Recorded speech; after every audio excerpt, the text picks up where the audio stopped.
tipo kong negosyo. Ang tipo kong negosyo.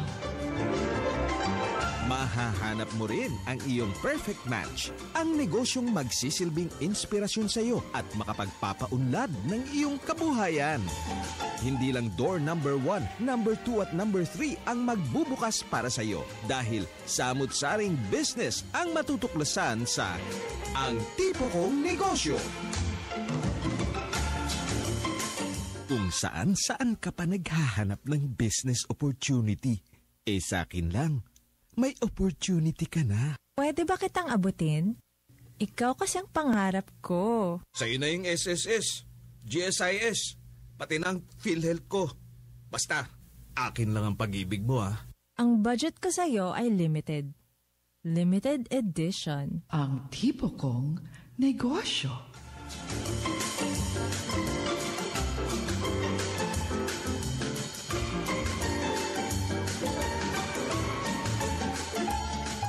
Sina Tess Ramirez at Direktor Thelma Dumpit Murillo sa Ang Tipo Kong Negosyo. Good morning, magandang umaga ho ng Biyernes sa inyong lahat. Welcome sa programang ito, Ang Tipo Kong Negosyo, hatid sa inyo ng Radyo ng Bayan at ng Department of Trade and Industry. At ang programang ito ay hindi lang ho napapakinggan sa DZRB, kundi maging sa aming sister station sa FM band, ang DWBR 104.3 megahertz. At syempre sa lahat ng Radyo ng Bayan stations nationwide, yung mga provincial stations natin, and worldwide, kung kayo'y may access sa internet, sa pamagitan ho ng log on lamang sa aming website address, na yan ay www.pbs.gov.ph.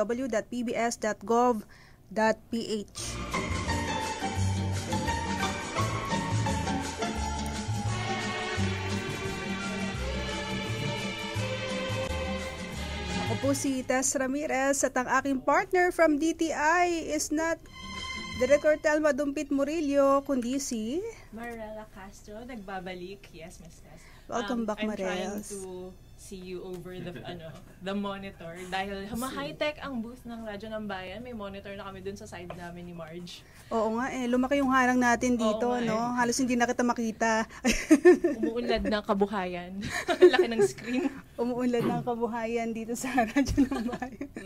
Ayan. So, itong episode na to napakaganda dahil we have in our studio Mr. Heinz Bulos and Mr. Boom San Agustin. For our very special edition, gotta be starting something in the wise words of Michael Jackson, may I just say. Yes, Michael Jackson, my brother. Yeah. Doon mo inalawa yung tema Jam, diba? ng programa ngayon. Ang edisyon ito ay dedicated sa lahat ng mga simulain, para sa mga gustong sumubok, at sa mga nagtatangkang sumabak, para sa mga handang sunggaban ang mga oportunidad na dumating sa kanilang landas. Dahil walang mangyayari kung di mo sisimulan, of course. Correct. Tama ngayon, di ba? Dami mga nagsipagtapos. At sila'y namumroblema kung saan sila makakapagtrabaho. At hindi kailangang employment ang kanilang tahakin. Pwedeng negosyo. Negosyo. Diba? Correct. Pero bago dating simulan ang ating balitaktakan, isang paalala lang mula sa PAGCOR. Nagpahayag ng pananabik at suporta ang ilan sa pinakamagagaling na photographers at visual artists ng bansa sa gaganaping second PAGCOR National Photography Competition.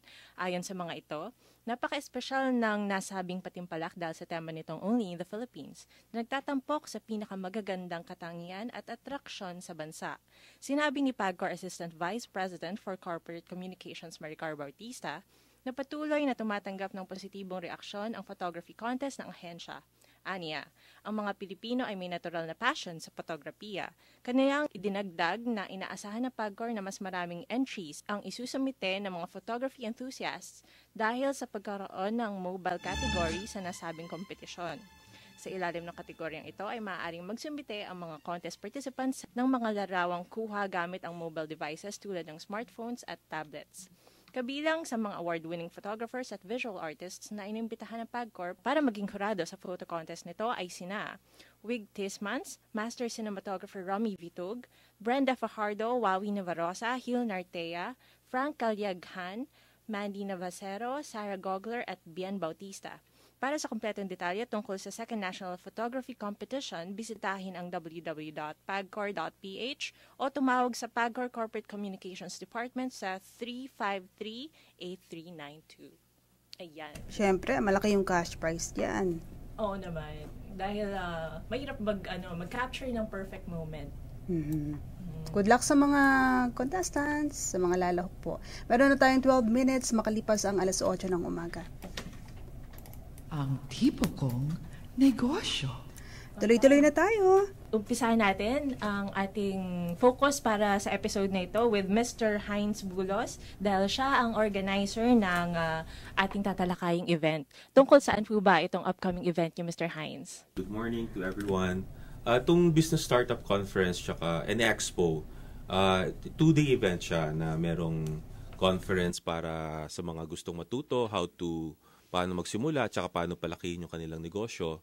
At saka meron din siyang expo. So meron kaming mga around 40 exhibitors ng mga iba-ibang companies na merong mga business opportunities at saka yung mga office equipment, office space. So yung mga pangangailangan ng mga entrepreneurs, pwede nilang makita sa expo.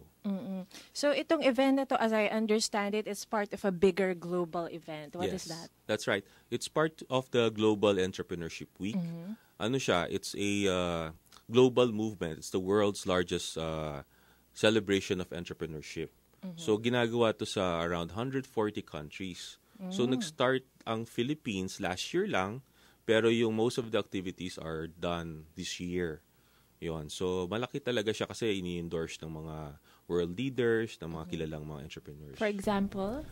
Sila President Obama, si Bigate. former President Bill Clinton, ang kanyang asawa na si Hillary Clinton, tsaka sila Prime Minister Gordon Brown, and even si Prince Charles. Wow! Ganun siya Ganun kabigat. kabigat, Kasi they want to encourage nga lahat ng mga tao na to try entrepreneurship. And Ms. Tess, sinasabi ngayon ng mga analysts at mula sa iba't ibang panig ng mundo na ang mga negosyante ang talagang world changer. Why is that, sir? World changer, well, kasi if you look at, kunyari, tignan natin yung dito sa booth, no? Sa studio. If you look around, karamihan ng mga ginagamit natin, gawa ng mga entrepreneur. Kunyari, itong monitor. Tamang-tama, Lenovo is one of our major sponsors. Tapos yung TV, yung cellphone, no? Mga upuan. If you look at history, yung mga innovations na na-enjoy natin tulad ng mga kotse, eroplano, computers, etc. dahil sa mga entrepreneurs. Oo nga naman, Ms. Tess. Yes. Si Sir Heinz Bulos, ang president ng Learning Curve, na ito, ang pangunahing ginagawa niyo po is to organize events. Oo, nag-organize kami ng mga conference, expo, at seminars. Gaano kahirap po yung trabaho na yun? O kadali po para sa inyo? Madali po ba? Tingin ng iba madali kasi parang mukhang simple lang yung business, pero mahirap din kasi it entails yung investment, lalo na kung malaki yung event. Tapos challenge siya na magbenta ng tickets to the conference, kumuha ng sponsors. May mga gumagawa niyan, pero nag-iisa lang sila. Kayo po ba may kasama sa negosyong yan, sir? When we started, kami mag-asawa, kaming dalawa lang, tapos may isa kaming staff. Pero over the years, over the past 5 years, we've been blessed na lumaki na yung company namin. We have around 10 employees. Tapos dinadagdagan namin ng mga volunteers tsaka temporary employees pag may mga events kami. At kasama nila Ms. Tess dito sa event na to, si Mr. Boom San Agustin. Siya ang Managing Director ng Our Knowledge Asia Consulting Services. Magandang umaga naman sa inyo. Ano naman ang inyong background, Mr. Boom? Well, yung negosyo namin, Our Knowledge Asia is a research firm. We do market research and we write business plans, feasibility studies, and also competitor audits. We do all of that for our clients. Yun. Pero BS Math graduate po kayo, di ba? Oh, BS Math graduate. Actually, that's well in line with my business. Kasi you do numbers. Yeah, it's all about numbers. It's about analytics. It's about understanding data, and statistics. Pero BS Math is parang the theoretical side. Tama ba? Well, math is math. I mean, At 1 plus 1 is still 2, maraming may right? ayaw din yan, sir. Maraming may Medyo ayaw din. dinudugo ako sa math. Kaya Kasama ka ba na-mascom dun, ako. Marias? Di kaya ako nag-math kasi hindi ako marunong mag-math. Ah, talaga? Oo. Yun pala yung logic doon. Bagsak ako nung high school sa math, kaya ako nag-BS math, na-challenge ako. Wow. Oo. Bagsak pa rin, pero... Ayun, pero yun. As a public speaker naman, ito naman passion ko. It has nothing to do with my course. Well, at least hindi kayo napilit na mag-BS Math. Hindi ako pinilit mag-BS Math. Wala naman magpipilit sa anak nila mag-BS Math. Well, you would be surprised. So kayo ay isang public speaker. Gaano naman naging madali para sa inyo yung trabaho na yan, sir? Public speaking, parang second nature ko na yun eh. I love to talk. Okay. Pero yung maging engaging sa audience, doon ako nag-practice ng konti dahil the first time I tried public speaking, nobody wanted to listen to me. Ay, gano'n. Oh, yeah. I mean, it was difficult kasi you have to learn, kailangan alamin mo kung ano yung kiliti ng audience. Anong ginagawa, sir, ng audience? Sa tutulog ba or nag-uusap-usap? Hindi ko alam, hindi naman nakikita ng audience natin ngayon yung pero yung facial reaction parang nakakita ka na ng bumibisita sa punerarya. Ayun, gano'n. Parang blanco lang yung kanilang... Parang namatayan yun. Sad. Pero dati yun. Pero Dati yun, magaling si Boom. Kaya this is the third time na we are working together kasi magaling siyang speaker. So marunong siya mag-engage with the audience. He knows his stuff At very marami well. kaming nabasang testimonial dyan kay Mr. Boom, Ms. Tess. Natatalakayan natin mamaya after natin introduce si Mr. Emmy Pascual. Isa pa nating guest. Siya ay co-founder ng Ideate. Tama ba? Ideate? Ideate. Hello, Mr. Emmy. Are you there? Hello, good morning. Yes, hi. Welcome to the program. Magandang umaga po. Salamat po. Lalaki pala! Opo. Mr. Emmy! Ayun, Mr. Emmy Pascual. Magandang lalaki yan. Gapong-gapo May yan. promotion pa, oh. Hindi naman po ako nagpalit ng sex. Opo. Opo. Kumusta po kayo? Mabuti po. Salamat. Si Mr. Emmy Pascual ay isang 30-year veteran daw ng Philippine Marketing Communication Wars. Wars talaga, Mr. Emmy? Oo. Labanan. Batayan yan, no? Batayan talaga yan. Makikita mo naman kasi sa halimbawa mo, pag nanonood ka ng TV, o nakikinig ka sa radyo, o nagbabasa ka ng dyaryo, makikita mo talaga na ang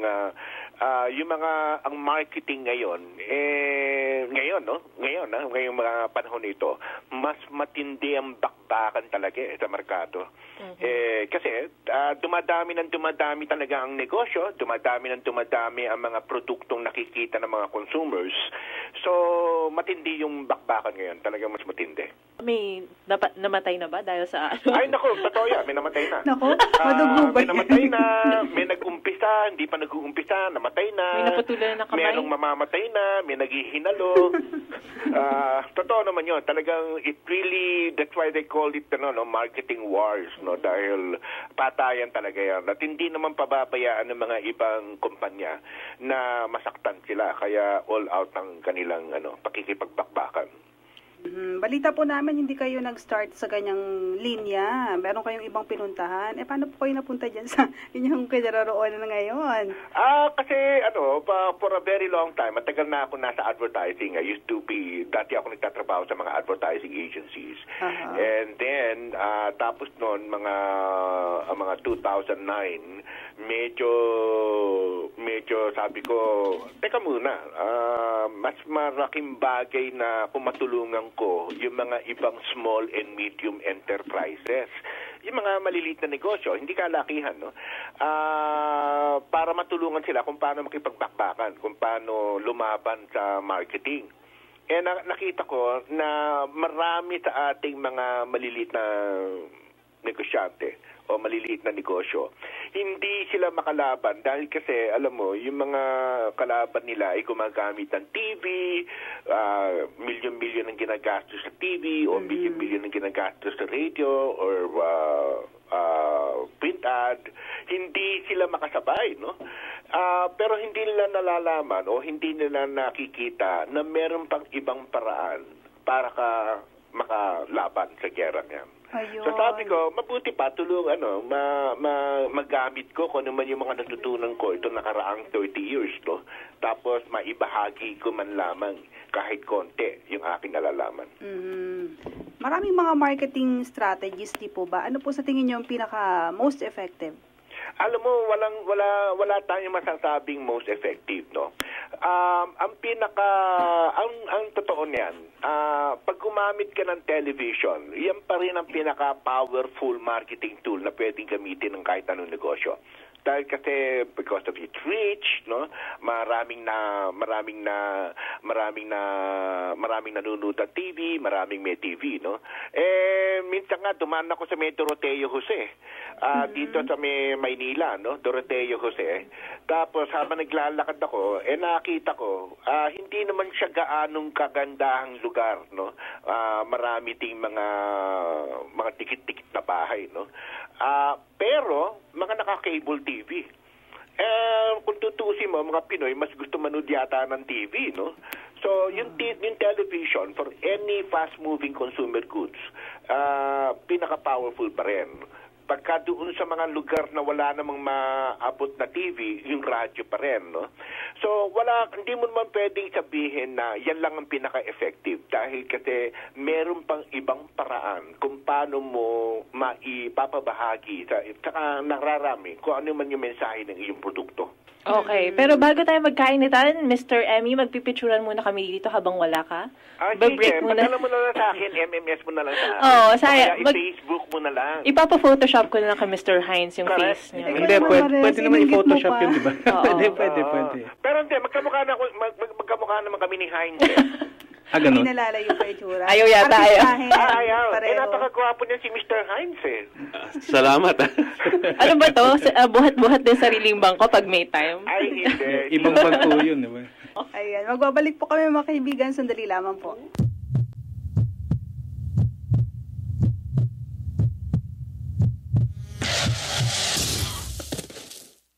Pwedeng mangyari ang di inaasahan. Buti maasahan ka at ang SSS. Sa bawat hulog mo, mas malaki ang balik sa'yo. May sickness, maternity, disability, death, and retirement benefits ka. Kaya protektado ka at iyong pamilya. Mag-member ng SSS. Punta na sa SSS branches o sa website sss.gov.ph for details.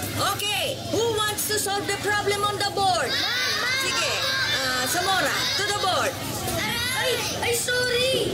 Aray, kamay ko! Sorry, excuse me! Maraming lugar sa bansa, siksikan sa classroom. Kaya ang PAGCOR, katuwang ng gobyerno, ay naglaan ng 5 bilyong piso para magpatayo ng mga classrooms para di na magsiksikan ang mga estudyante.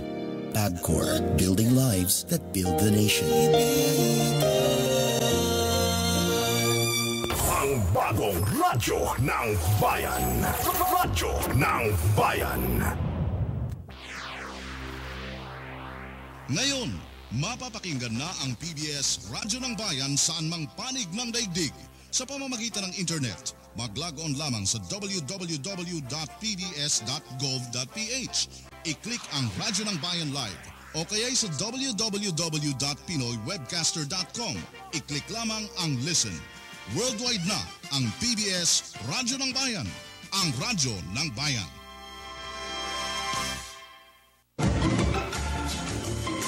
Bukas na ba ang tindahan mo?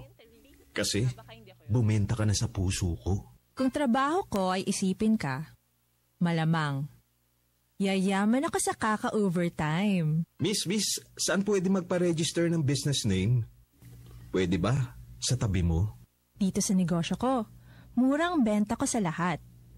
Dahil, sa'yo lang ako magmamahal. Ang tipo kong negosyo.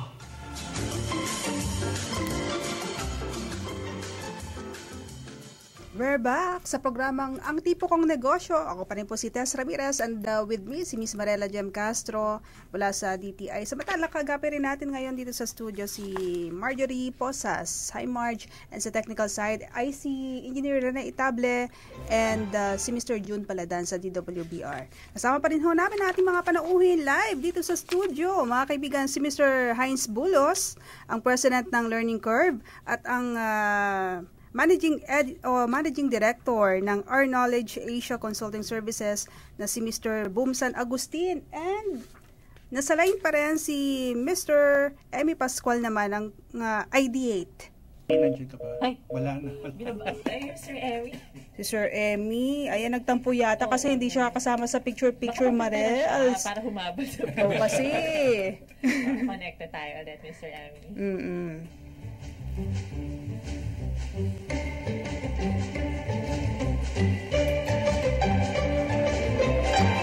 Ay, balikan natin si Sir Heinz Bulos. Sir, doon sa mga nakikinig sa atin na gustong makalinya doon sa negosyong inyong kinararoonan ngayon, ano po yung inyong mensahe para sa kanila? Yung mga gustong pumasok sa conference, seminars, gano'n? Yung organizing ng event. Ay, paano maka-join sa event namin? Yes, and doon sa gusto magkaroon ng ganong klase ng negosyo, yun yung talagang gagawin. Oh, okay. Event organizer. Event organizer, okay. Actually, magandang business siya kasi hindi mo masyadong kailangan ng malaking puhunan. Actually, nung start kami, we started with only 15,000. Ano lang yun, dahil requirement sa SEC eh. Kasi if you have a computer, meron kang internet, and then you can start working from home, pwede ka na magsimula. Ganun kadali? Ganun siya kadali in that sense. But it's not that easy, lalo na pag pinapalaki mo na siya, saka ka na ngayon mag-expand. But all you need naman talaga is a good idea, tapos a good network, tapos ano na ang marketing ngayon, sabi nga ni Emmy, hindi mo kailangan ng TV tsaka mga expensive advertising. Kasi you can start with online marketing, tulad ng ginagawa din ni Boom, no? So it doesn't it's not very expensive. Kunyari mag-ads ka sa Facebook, sa Google, or sa LinkedIn, madali siya. So for those who want to start or organizing events,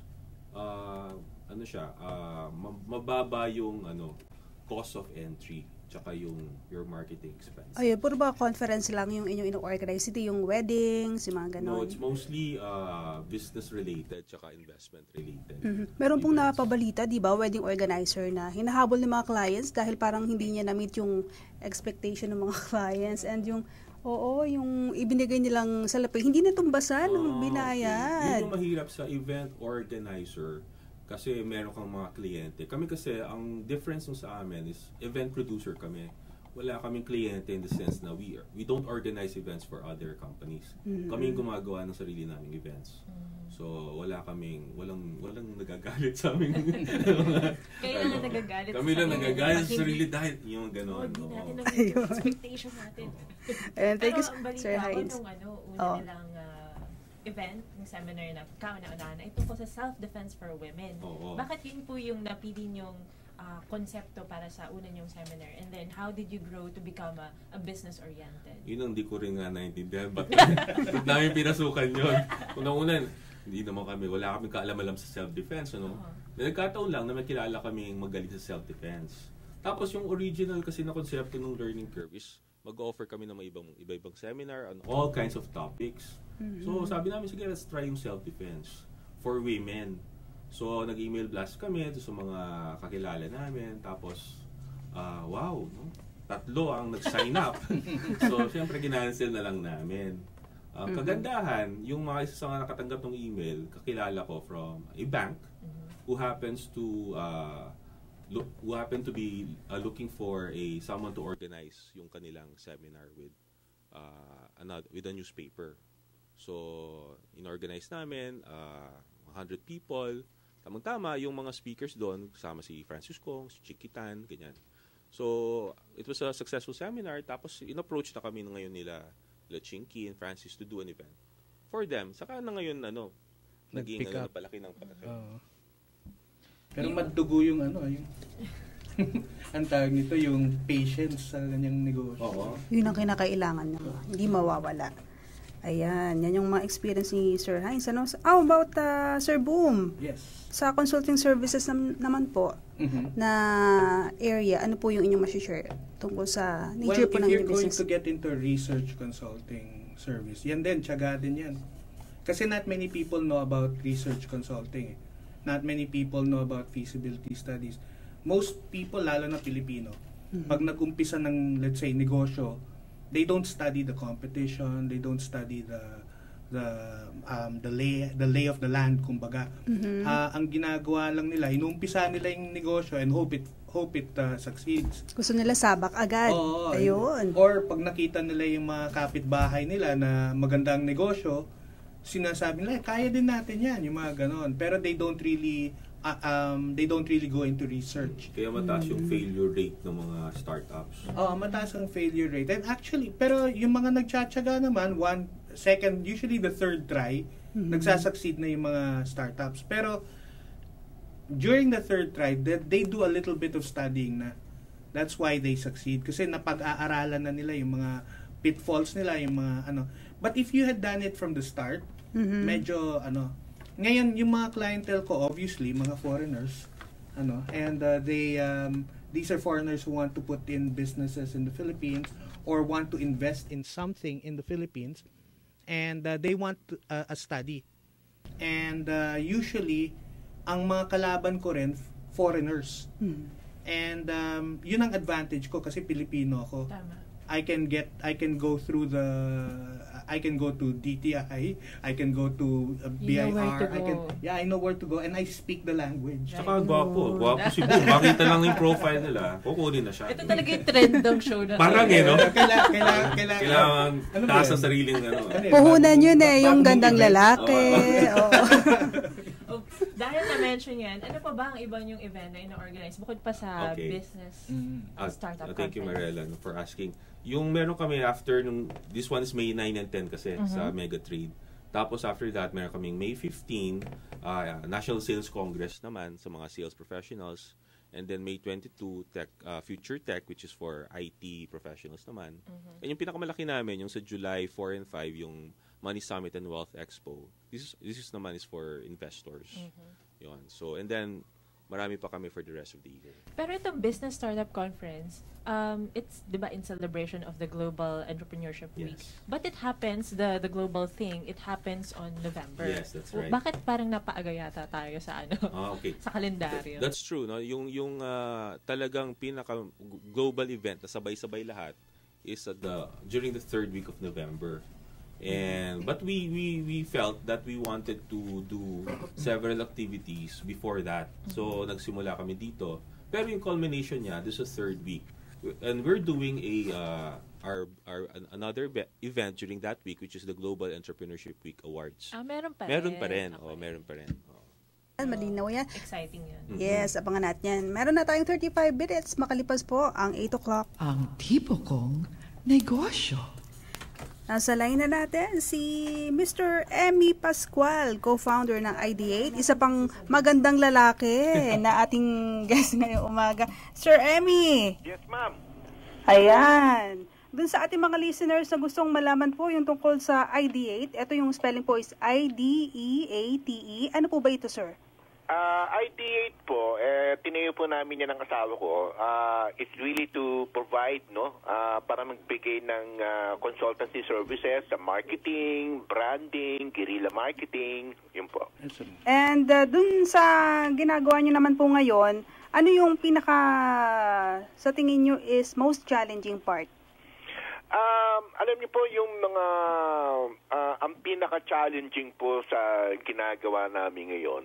Paano maintindihan ng entrepreneurs o ng negosyante yung kahalagahan ng naintindihan nila kung ano yung produkto nila talaga. Meaning to say, what does the brand or their brand stands for, no? Kadalasan po kasi hindi nila translate yung ibig sabihin ng kanilang brand dun sa kanilang mga ginagawa. kung paano nila minamarket yung kanilang brand, no? And so ang ginagawa po namin parang tinuturuan po namin o kino-coach namin yung mga negosyante na kailangan ang unang-unang pinaka-importante dapat gawin maintindihan mo nila what the brand stands for. Kung ano ba talaga yung brand, what it's all about, no? Kasi pag naintindihan natin yun, mas madali kasing i-translate yan, mas madaling ibahagi yan sa mga nakararami. Mas naintindihan nila kung ano talaga ibig sabihin ng iyong produkto sa buhay nila. Tsaka hindi ba mas magiging epektibo yung marketing kung talagang alam mo kung ano yung kino-communicate mo, yung brand mo? Tama ka doon. Oo. Mas madali mo ma-communicate at mas madali kang maintindihan. Madalas kasi nangyayari, especially sa communications, ang gustong gawin ng karamihan sa mga nagmamarketing o gustong gawin ng karamihan sa mga negosyante, lahat na pwede lang sabihin tungkol sa produkto nila, sinasabi nila. Ngayon, ang attention span naman ng isang mamimili, maikli lang naman eh. So, kailangan matumbok mo kung ano talaga yung relevance o yung anong connect ng iyong produkto sa buhay nila. Pag natumbok mo yon, mas madali mo mabenta ang iyong produkto. Pero ngayon, maraming mga nagbebenta ng walang brand, di ba? Oo, marami yan. Mga generic. Marami. Meron ba kayong mga masasabi sa kanilang dapat gawin? Kasi yung FDA, lalo sa pagdating sa food, diba, nagpapabala sa public na hindi dapat na bilhin yan. Yung kasi kailangan alam ng consumer kung saan siya dapat pupunta kapag may defect. Or... Meron mga halimbawa mo, no, may mga tao na kailangan alam nila kung anong laman ng iyong produkto. May mga tao na kailangan alam nila kung ano ba nilalaman ng iyong produkto. For instance, sa pagkain na lang, no, ano ba yan? Gumagamit ka ba ng MSG? Pero isang bahagi lang yun ng merkado. Meron namang isang bahagi ng merkado na while mahalaga yon, hindi mo naman kailangan yun na maging focus ng iyong communications. So, kailangan din, bumabalik din tayo doon sa naintindihan mo kung anong gusto ng tao, naintindihan mo ano yung nahanap nila, naintindihan mo kung anong mas mahalaga sa kanila. Bumabalik pa rin doon Ngayon, pag nagbenta ka ng pagkain kasi, parang given na kailangan malinis yung pagkain mo. Oo naman. Di ba? Pagka bumili ka ng halimbawa floor polisher, given yan na kailangan, pwede maglinis yan, di ba? Madali maglinis ng bahay yan. So, meron ka lang kailangan hanapin pang mga ibang, kung tawagin natin, sweet spot na mas maghihikayat sa mga mamimili na bilhin yung produkto mo. Ano ba yung halimbawa ng mga sweet spot na to? Tsaka, paano mo ba malalaman? Kunyari, alam mo na kung ano yung gusto mong communicate sa inyong produkto. Alam mo na kung ano yung brand mo. Paano ka... ang una dyan, no, kailangan, ang tawag namin dyan, kailangan gumawa ka muna ng, halimbawa mo, mag-research ka. And usually, nakikita namin isang effective research tool, yung FGD, kung tawagin nila, o Focus Group Discussion. Doon sa focus group discussion kasi, very briefly, no, halimbawa, kumuha ka ng mga 6 na tao, tapos kausapin mo sila, interviewin mo sila. Pag in-interview mo sila, kailangan, talagang ipoprobe mo ng gusto kung ano talaga yung mga hinahanap nila sa iyong produkto o hinahanap nila sa isang produkto.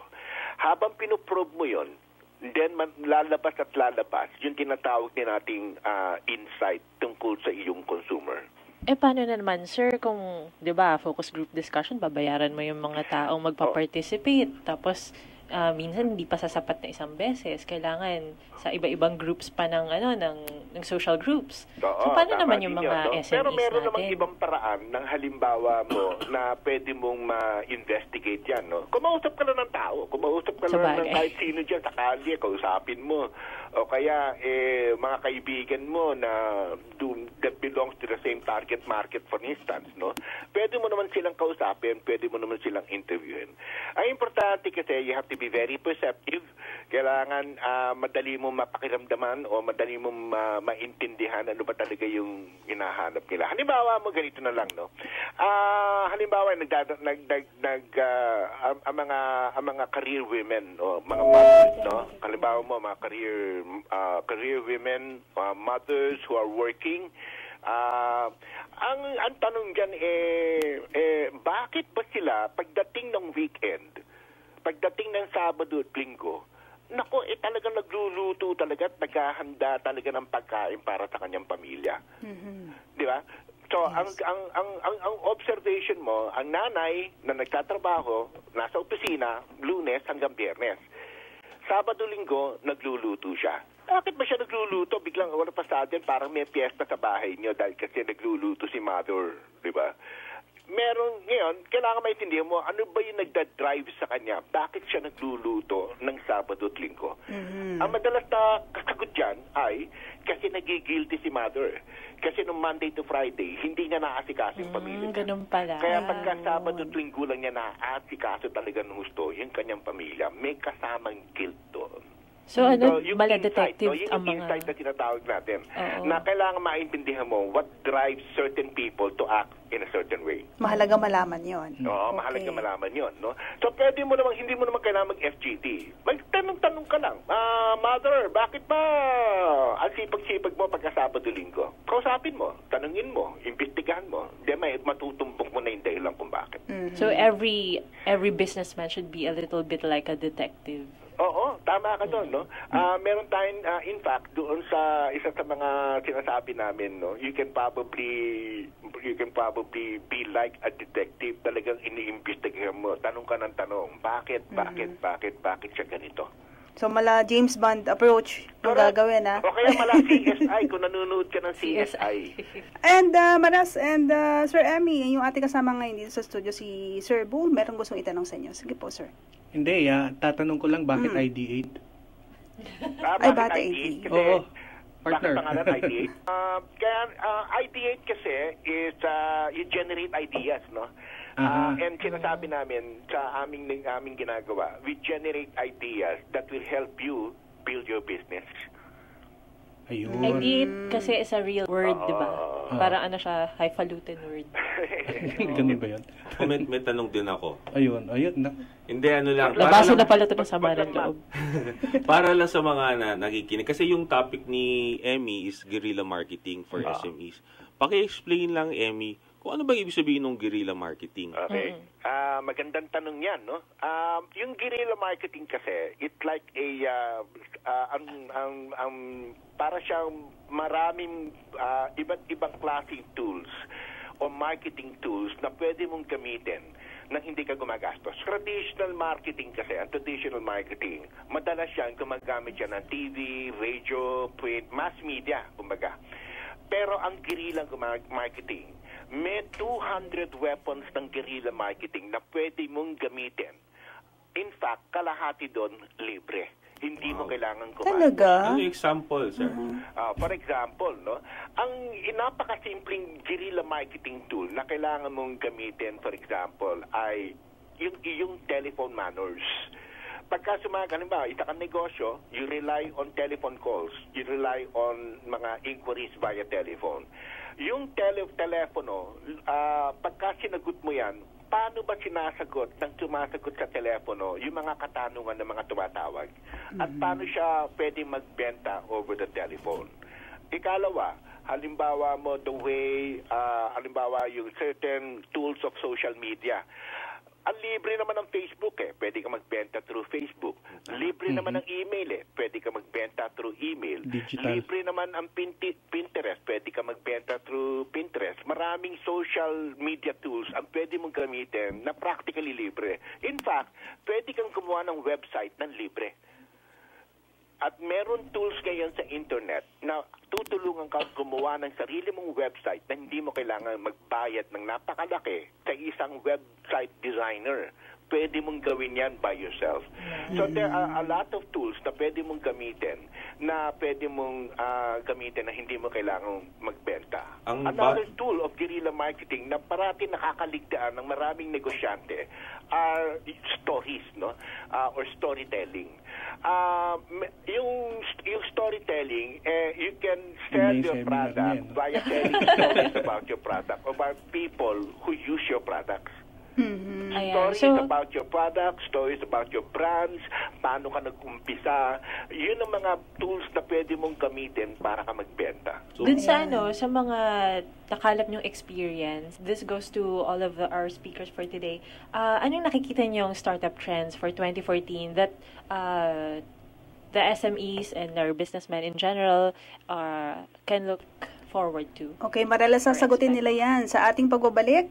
Sandali lamang po, magpapakilala lamang ang ating himpilan.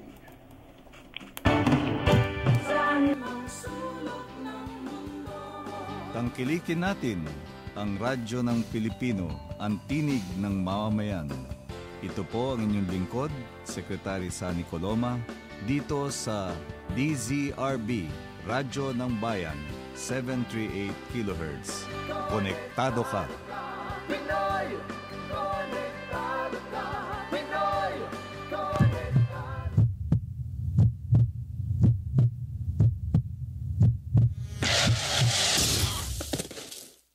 Pwedeng mangyari ang di inaasahan. Buti maasahan ka at ang SSS. Sa bawat hulog mo, mas malaki ang balik sa'yo. May sickness, maternity, disability, death and retirement benefits ka. Kaya protektado ka at iyong pamilya. Mag-member ng SSS. Punta na sa SSS branches o sa website sss.gov.ph for details. Okay, who wants to solve the problem on the board? Sige, Zamora, to the board. Ay, sorry! Aray, kamay ko! Sorry, excuse me! Maraming lugar sa bansa, siksikan sa classroom. Kaya ang PAGCOR, katuwang ng gobyerno, ay naglaan ng 5 bilyong piso para magpatayo ng mga classrooms para di na magsiksikan ang mga estudyante. PAGCOR, building lives that build the nation.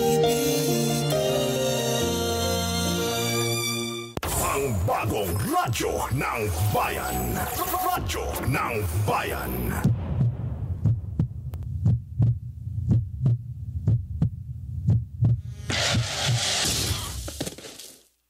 Pwedeng mangyari ang di inaasahan. Buti maasahan ka at ang SSS. Sa bawat hulog mo, mas malaki ang balik sa'yo. May sickness, maternity, disability, death and retirement benefits ka. Kaya protektado ka at iyong pamilya. Mag-member ng SSS. Punta na sa SSS branches o sa website sss.gov.ph for details. Okay, who wants to solve the problem on the board? Sige, Zamora, to the board. Ay, sorry! Aray, kamay ko! Sorry, excuse me!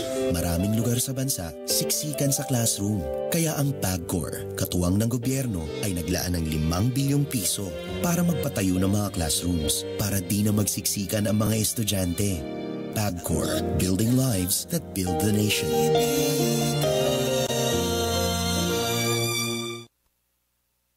Ang tipo kong negosyo. Nagbabalik po kami sa oras na 50 minuto makalipas ang 8:00 ng umaga. Alright, going back to my last question, yung startup trends for 2014 and what can our attendees expect from the business startup conference? Okay, well, I'll answer the first question. Okay. The startup trends that I see happening are with apps. App development is a big thing right now, and it will continue to grow. It will continue to grow even bigger, and I don't think it'll stop. Lalo na with the improvements in the internet, with Trimedia going to digital, and with everything going to the internet, apps will be a big thing. Another thing is green technology. Mm-hmm. Well, with the awareness na nangyayari dito hindi lang sa bansa natin, sa buong mundo, no? Ang laki na ng awareness na mauubusan na tayo ng langis, at saka yung pollution.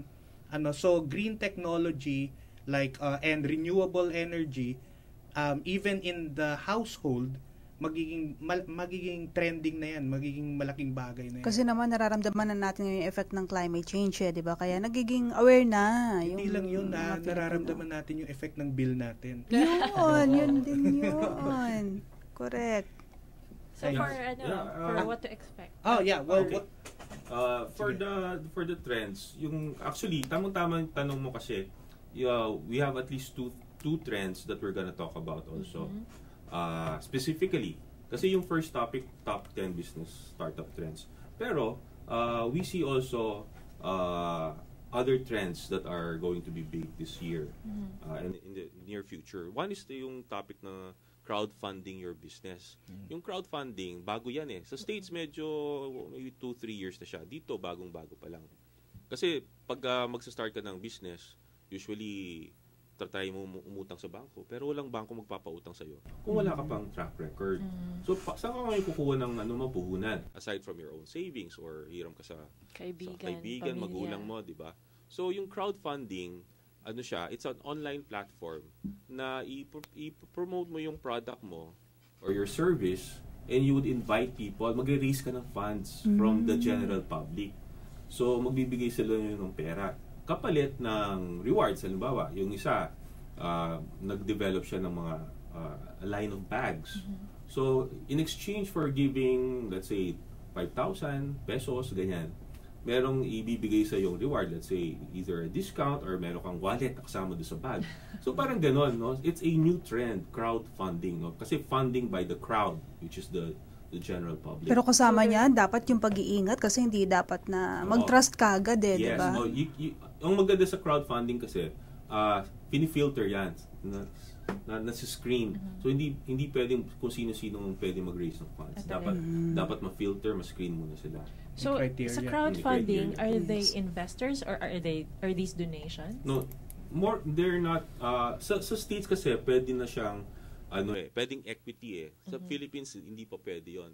So, you're not buying shares in the company, but you are giving funds to help develop the product, ganyan. So, bigay pag sa Pilipinas. At saka parang bumibili ka ng product in advance. Parang ganun yung dating.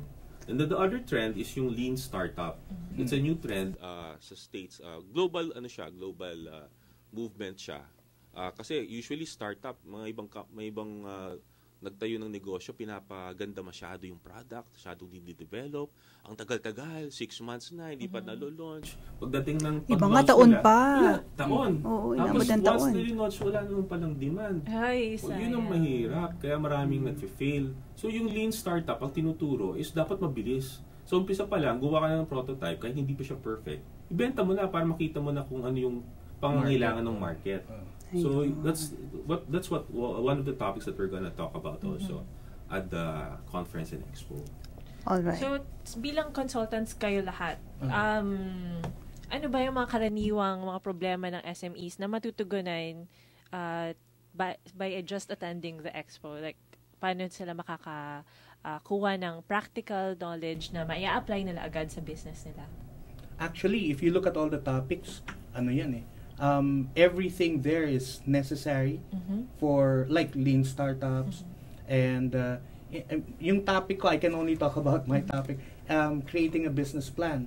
Okay, there are parts of a business plan. Many people think they know what they're doing with the business plan, but when they start their business and when they want to grow it, they will need to be able to execute and write a business plan.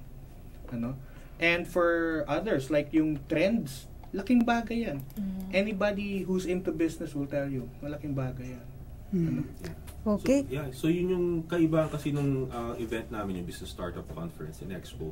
Kasi marami namang entrepreneurship events, which is good, di ba? Pero kadalasan, ang nagiging topic doon is more of success stories. So mag-speak yung successful entrepreneurs, paano sila nagsimula, paano sila yumaman, ganyan. So it's very inspiring, which is good, no? Na-inspired na mag-start ka ng business. Pero after that, ano ngayon? Anong gagawin mo? Or if you want to grow your business, ano ngayon? Na-inspire ka nga, pero you don't know how to get there. And this is what the event's all about. The practical aspect of starting or growing a business. Makakatulong sa kanila yon. May bayad po, syempre, di ba? Pero very minimal lang siguro. Minimal lang siya. yung walk-in rate is medyo mahal, nasa 8,000. Pero we have a promo na 2,000 lang wow, siya. laki ng difference. So malaki yung difference. We want as many people to attend. Paano po makukuha yung promo na yan? Meron kaming coupon code. Kunyari, kung type nyo si Boom, i-enter nyo lang yung coupon code na Boom. Tapos biglang Boom! Diba? Makukuha mo na 75% off. Or kung type mo si Emmy, na-type mo Emmy. Yeah. So, ganun. Mas malaki po ba yung bawas pag Pare-pareho lang sila. Equal silang lahat. Kami magbabayad nun. Thank you, Sir Hines and Sir Boom. Balikan natin si Mr. Emmy Pascual na nasa line pa rin. Sir, yung kaninang minimension nyo, mga guerrilla marketing, di ba? Iniisip ko kung included ba dyan yung uso din ngayon na networking approach? Sir Emmy? Ay, nawala? Wala na si Sir Emmy. Baka on the way na siya. habol sa last photo.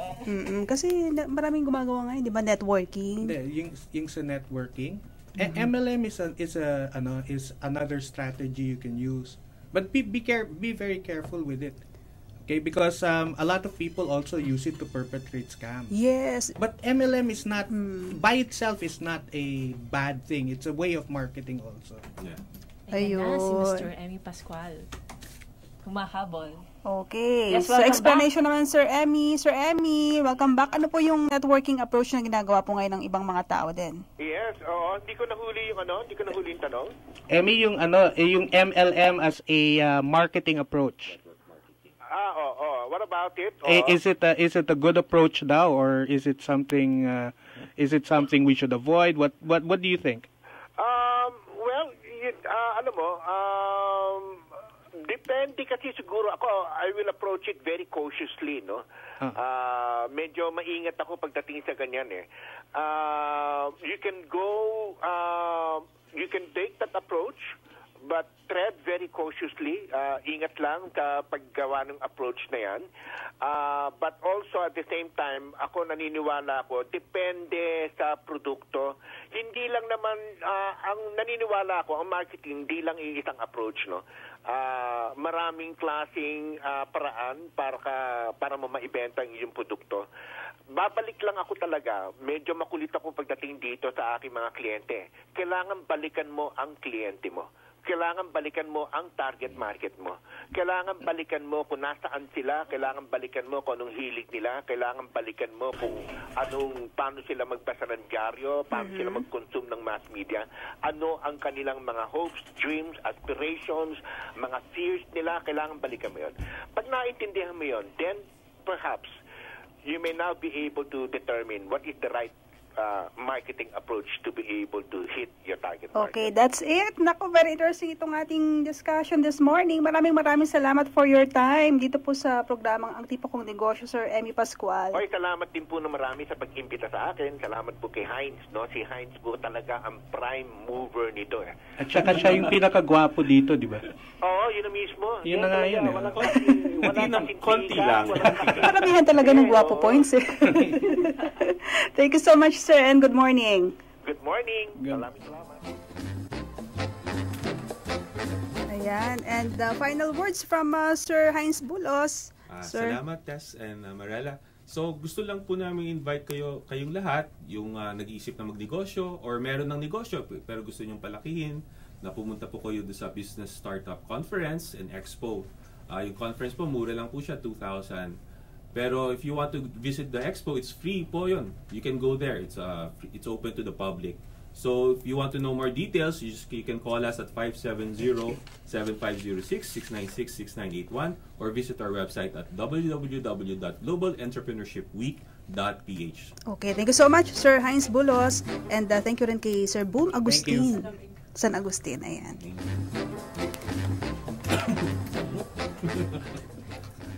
And papaalam na po kami. At dyan na po nagtatapos ang aming edition sa Ang Tipo Kong Negosyo. Ako po si Marella Jam Castro. Thank you for our guests with Learning Curve and Mr. Boom San Agustin and Mr. Emmy Pascual. And yan na po. Sa ngalan po ng lahat na aming mga nakatuwang, maraming salamat. Ako po naman si Tess Ramirez. Magandang umaga sa inyong lahat.